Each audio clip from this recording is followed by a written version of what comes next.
Doctor G, científico profesional, cazador de preguntas, curioso insaciable.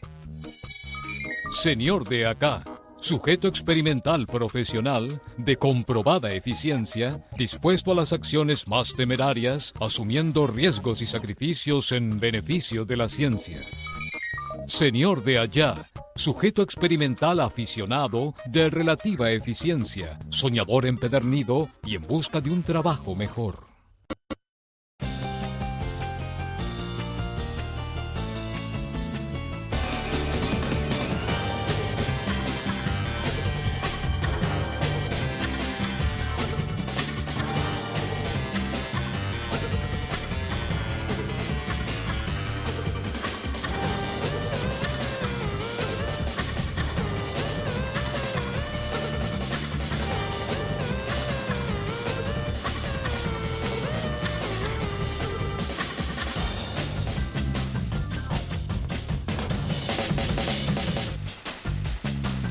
Proyecto G. Anteriormente, en este mismo laboratorio, hemos visto cómo los sentidos pueden ser engañosos a la hora de discriminar olores o sabores o de determinar pequeñas diferencias de peso. Pero no se detienen aquí las puertas de la percepción. A veces los sentidos directamente inventan mundos o, como el mejor de los magos, pueden hacerlos desaparecer. Vale la pena entonces detenernos en cómo conocemos o desconocemos el mundo de los sentidos. La ciencia de los sentidos. Para comprender este asunto de que los sentidos modifican la realidad, vamos a comenzar por un experimento de percepción visual.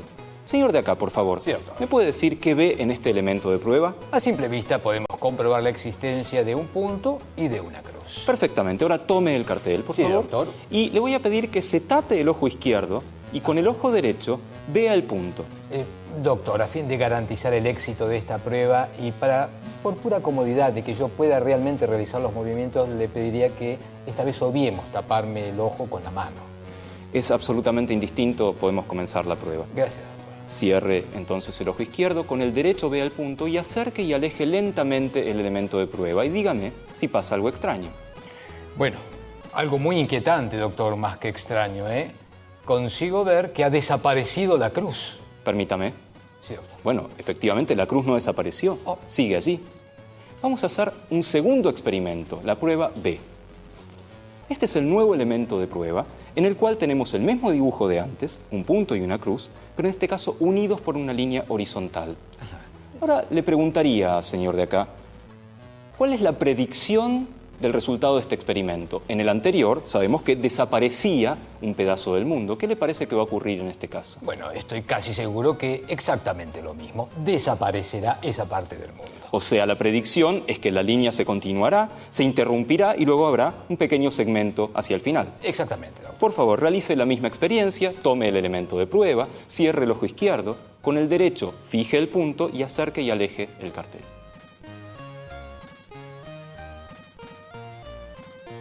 Por favor, dígame, ¿qué es lo que sucede en este caso? Qué notable, doctor. Queda la línea continua. Qué interesante, ¿verdad? Permítame. En el primer caso, desaparecía un pedazo del mundo. En el segundo caso, los sentidos inventan una línea continua que ya no debiera estar ahí. Esto se debe a que dentro de la retina hay una zona en la cual no hay fotorreceptores, el llamado punto ciego. Obviamente, cuando un estímulo cae en el punto ciego, desaparece. El segundo experimento es aún más curioso, ya que el cerebro inventa esa línea para llenar un vacío que sabe que no está. ¿Sabe usted que esta experiencia era una de las favoritas de los reyes de Francia, dado que deseaban ver con los pulgares cómo se verían sus sujetos una vez decapitados, dado que cuando cae en el punto ciego, este pulgar desaparece? Estos fenómenos perceptuales no son privativos de los humanos. Para comprobarlo, vamos a realizar una experiencia con sujetos experimentales animales. Señor de allá, señor de allá, ¿qué está haciendo? Déjese el diario, vamos, venga a estaba trabajar. leyendo el diario. Lo que pasa es que francamente estoy sorprendido por lo que leía. Parece ser que lo del hombre en la luna era todo mentira. ¿Cómo? Y parece que en un estudio armaron lo de la banderita, después lo pusieron Armstrong. La verdad que estos Por gringos favor, son eso increíbles. que está diciendo es una barbaridad. Está negando uno de los grandes avances tecnológicos de la humanidad. Así que hagamos de cuenta que no lo dijo. ¿Sí? Por favor, Discúlpeme. tome el sujeto Perdón. experimental sapo. Sapo. Y vamos a realizar esta experiencia con este sujeto y con el sujeto experimental mosca, muy hábilmente manipulado por el señor de acá. Doctor, yo entiendo la relevancia de esta experimentación, pero con honestidad intelectual, las salas eran absolutamente necesarias para el caso. Me extraña de usted. La contextualización de una experiencia es fundamental para el éxito de la misma. Bien, doctor, disculpe. Para esta experiencia, efectivamente, nos interesa el sapo como un aparato que come moscas. Muy bien. Veamos qué sucede si le presentamos al sujeto experimental mosca moviéndose en un movimiento rectilíneo horizontal. Por favor. Efectivamente, el sapo intenta comerse la mosca. Veamos ahora qué va a suceder con un movimiento vertical. No, no te pongas así, René. No, es una mosquita. Fíjense nomás, qué no te va a interesante. hacer nada, El mismo mira. movimiento, habiendo sido en forma horizontal, era considerado una presa, pero en forma vertical es considerado un predador. Continuemos las pruebas. Los anfibios son excelentes modelos de regeneración neuronal. Uno puede cortar un nervio, volver a unirlo y va a regenerarse esta unión. Vamos a aprovechar esa particularidad con la siguiente experiencia. Por favor, tome uno de los ojos del modelo experimental, retírelo. ¿Que le arranque el ojo? Sí, pero es un peluche, no siente nada. Es una brutalidad, ¿cómo le voy a sacar el ojo? No va a sentir nada, es una simulación de una experiencia. Por favor, si puede proceder. Si usted me lo dice, pero muy impresionante. Muy bien, ahora por favor gire el ojo 180 grados y vuelva a colocarlo. Aquí estamos aprovechando la capacidad de regeneración neuronal que tienen estos animales. Ese nervio óptico que fue seccionado se va a regenerar casi normalmente. Ahora podemos repetir la experiencia. ¿Qué sucederá si ponemos una mosca delante del sapo tapándole el ojo normal? Por favor.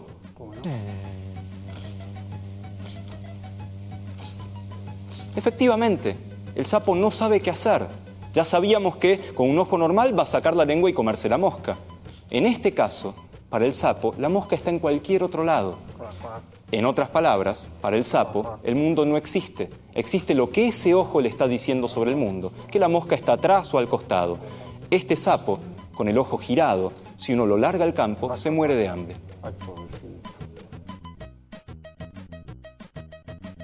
Ningún animal resultó herido en esta experiencia. El sapo y la mosca son peluches experimentales profesionales y sus actos no deben ser reproducidos en los hogares.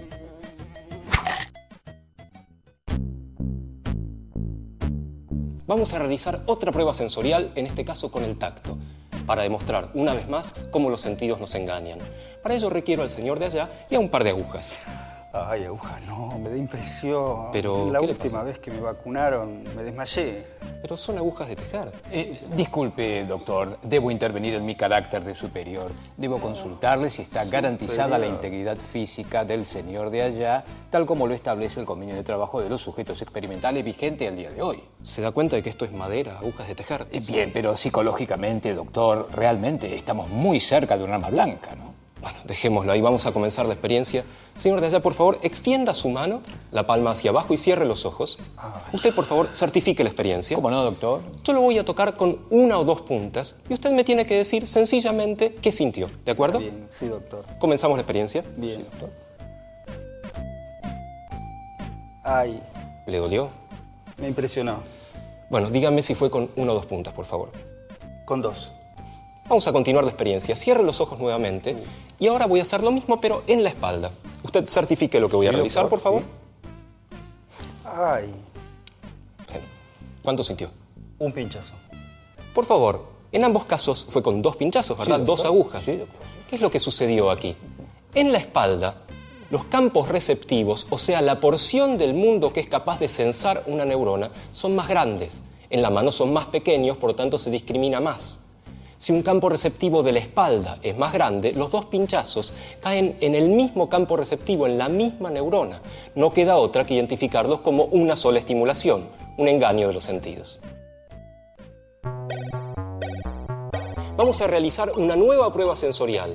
otra vez relacionada con el tacto, la llamada ilusión de Aristóteles, que fue experimentada justamente por este filósofo griego. Esta prueba es muy fácil de realizar en sus hogares. Señor de acá, por favor, extienda su dedo índice y anular sobre la mesa. Sí, doctor. Yo sencillamente lo voy a tocar con el lápiz y usted me tiene que decir si experimenta 1 o 2 lápices. ¿De acuerdo? Bueno, Dígame. un lápiz, doctor. Efectivamente. La ilusión consiste en repetir la experiencia, pero con los dedos cruzados. Señor, por favor, cruce los dedos. Doctor, a fin de garantizar el éxito de la experiencia, le sugiero interrumpir el contacto visual en esta ocasión. Parece conveniente. Adelante. Procedo. Repetimos la experiencia. Bueno, 2 lápices, doctor. Por favor, retome contacto visual. Interesante, ¿verdad? Lo que sucede en este caso es que al tocar con los dedos normalmente caen en áreas contiguas de la corteza cerebral y es identificado como un solo lápiz. Al cruzar los dedos, lo que ocurre es que la estimulación cae en partes diferentes de la corteza cerebral.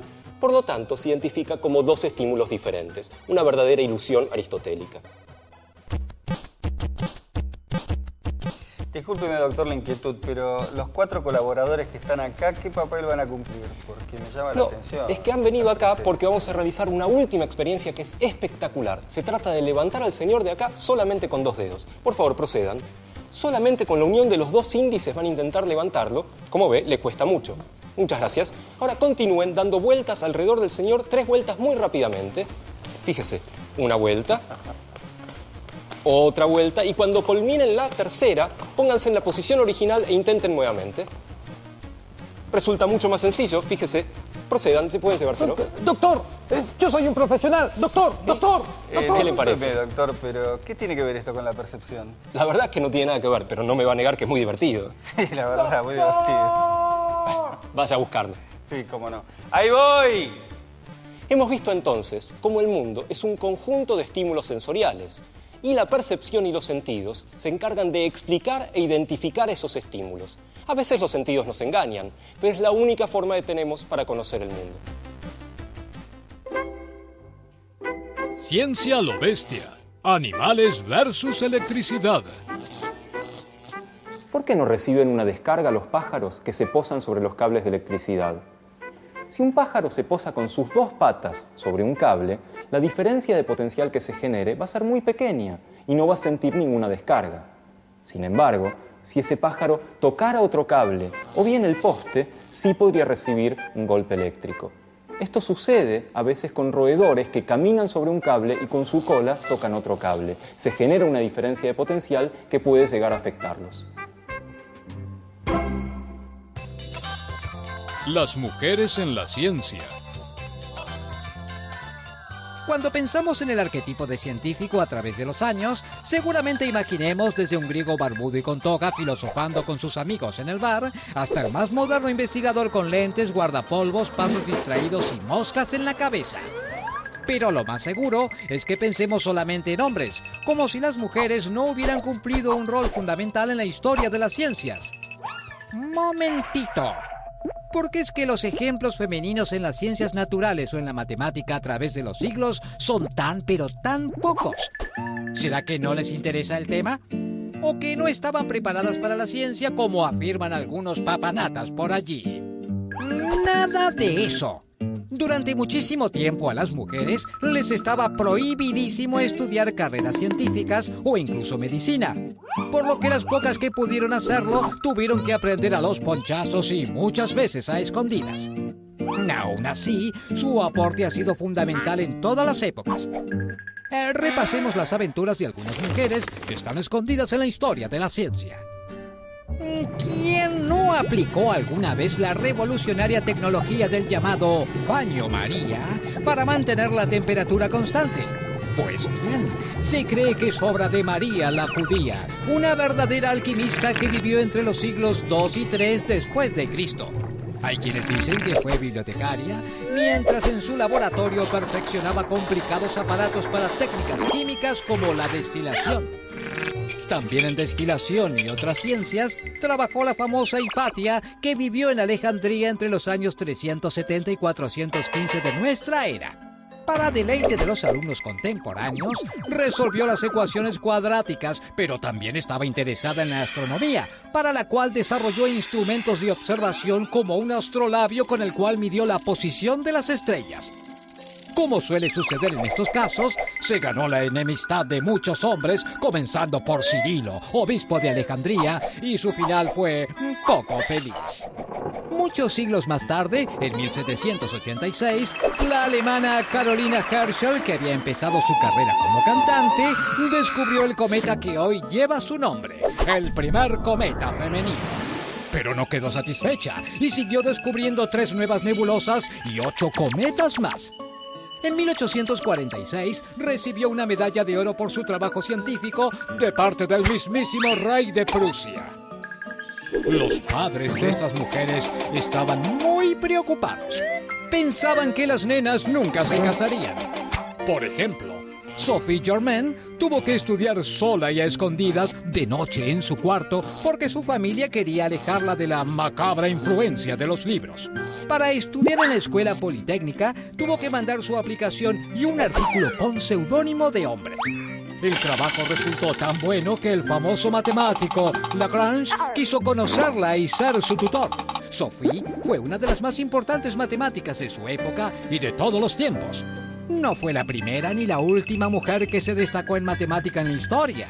María Agnesi, la mayor de 21 hermanos, fue la primera mujer aceptada como profesora en una universidad en la Bolonia de 1750 y escribió un texto de matemática que aún se conserva. Hombres necios que acusáis a la mujer sin razón, siendo sin ver que sois la ocasión de lo mismo que culpáis.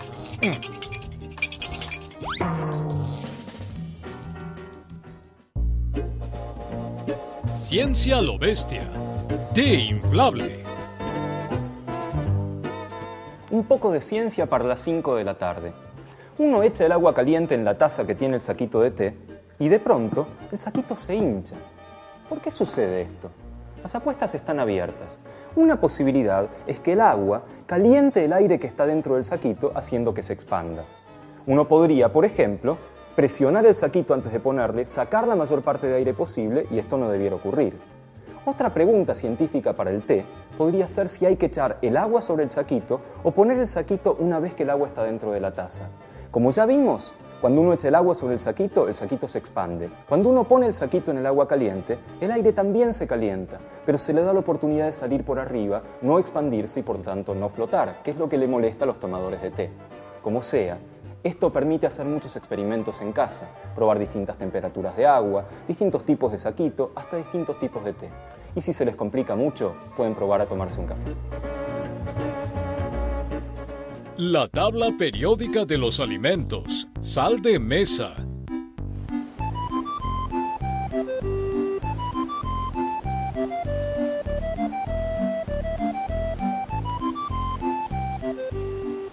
Entre los elementos de la tabla periódica que podemos encontrar en el supermercado, seguramente los más comunes sean los constituyentes de nuestra sal de mesa, el cloro y el sodio.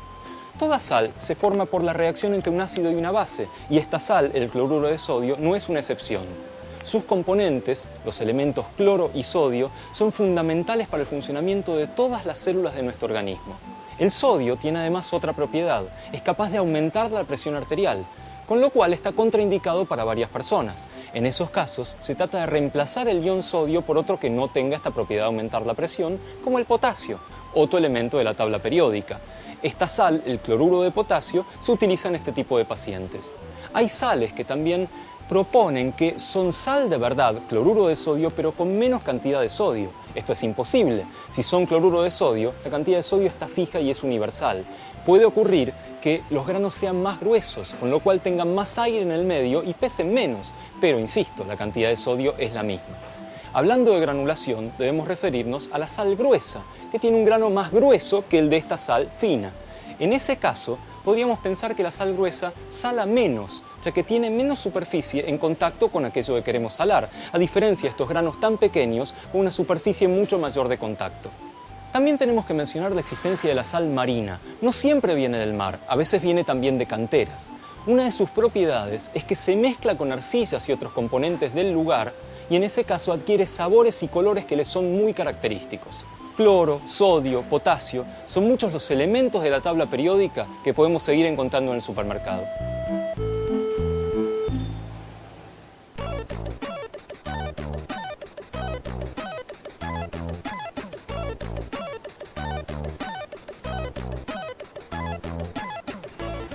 Entre estos elementos de la tabla periódica del supermercado también encontramos al fósforo, aunque en la naturaleza nunca se lo encuentra puro, sino siempre combinado con otras sustancias. En realidad, no es bueno que el fósforo esté solo, ya que puede ser una sustancia extremadamente reactiva. Se cuenta que los alquimistas del Renacimiento, en su búsqueda de la piedra filosofal, estaban combinando sustancias como orina y arena y al evaporar el agua encontraron una sustancia que refulgía y se prendía a fuego. No habían encontrado la piedra filosofal, pero sí una indicación de la presencia de fósforo. El fósforo puede venir de distintos colores, rojo como los fósforos de seguridad que utilizamos en casa o blanco, que es un elemento mucho más peligroso. Los primeros fósforos se inventaron a principios del siglo XIX en Francia, con una mezcla de clorato de potasio y azufre. Para encenderlo, se sumergía el palito en ácido sulfúrico, algo que no parece demasiado práctico, además de ser muy peligroso, y generar un olor muy pero muy desagradable. Para reemplazar este olor se comenzó a utilizar fósforo blanco. El problema es que era extremadamente reactivo y además causaba ciertas enfermedades, sobre todo en los huesos. Recién en 1844, en Suecia, se inventó el fósforo moderno, el fósforo de seguridad, que utiliza fósforo rojo. El fósforo rojo, al calentarse, se convierte parcialmente en fósforo blanco, que es el que se prende fuego, pero es una reacción controlada y muchísimo más segura. Como decíamos, en la naturaleza el fósforo está siempre combinado, por ejemplo en ácido fosfórico o distintos tipos de fosfatos, que podemos encontrar en muchas aplicaciones industriales, como limpiadores, fertilizantes e incluso en las bebidas cola. Como sea, el fósforo es necesario para encender la vida, y eso no es poco. Ciencia a lo bestia. A Popeye le rechinan los dientes. Hay quienes ven venir un plato de espinaca cocida y les empiezan a rechinar los dientes. A todos nos pasa que cuando las comemos sucede algo raro en la boca, sobre todo si después tomamos agua. El asunto es que la espinaca contiene un compuesto llamado ácido oxálico que se libera cuando se cocina la verdura. Este ácido oxálico se puede combinar con calcio, que puede estar presente en la misma espinaca o en la saliva, y formar oxalato de calcio que reacciona con las encías y los dientes, dando esa sensación de temblequeo. No es nada grave y además desaparece enseguida, así que van a tener que buscar otra excusa para no comer espinaca o bien comerla cruda. Seguridad digital.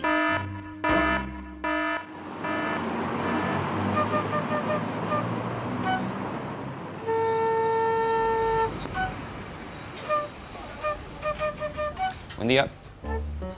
Buen día. ¿Tiene máquina, jefe?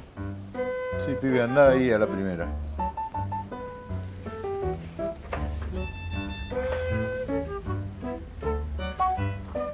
Maestro, mi mujer me pidió pagar la cuenta de la luz y lo voy a hacer acá por internet. ¿Es seguro usar la máquina?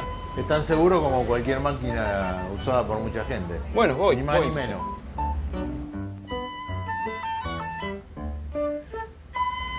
Disculpe, me sale un candadito acá cuando quiero meter los datos. ¿Eso está bien? Mira, el candado muestra que hay un certificado digital del servidor al cual te estás conectando. Digo, para darte una idea, nunca hubo un caso de fraude con tarjeta de crédito cuando la gente se conecta a través de un certificado digital. Jefe, disculpe una pregunta más, ¿no? Me sale esto de un teclado virtual. ¿Qué hago con eso? Usalo. Si yo ya pagué, ya metí mis datos. También pueden estar grabados aquí. ¿Cómo?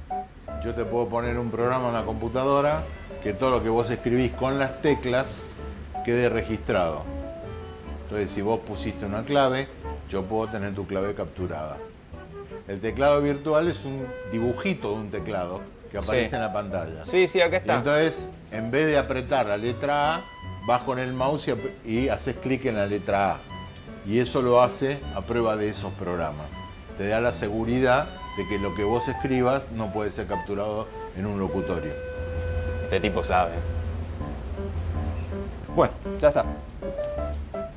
¿Cuánto le debo, señor? Te lo cargo a la tarjeta. Ah, bueno, ya tiene mis datos. Sí, no, vení, que acá somos gente decente. Acá no tenemos el programa que te dije. Bueno, ¿qué le debo? 10 pesos. ¿Cómo? ¿Cómo 10 pesos? Y 1 peso de uso de la máquina, 9 de la clase. Vamos. Está bien. Bueno, chao, hasta luego. Chao, hasta luego.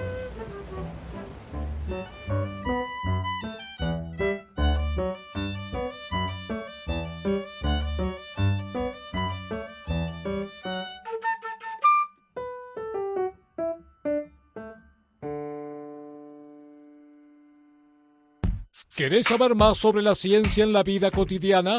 Ingresá a www.encuentro.gov.ar/Proyecto G.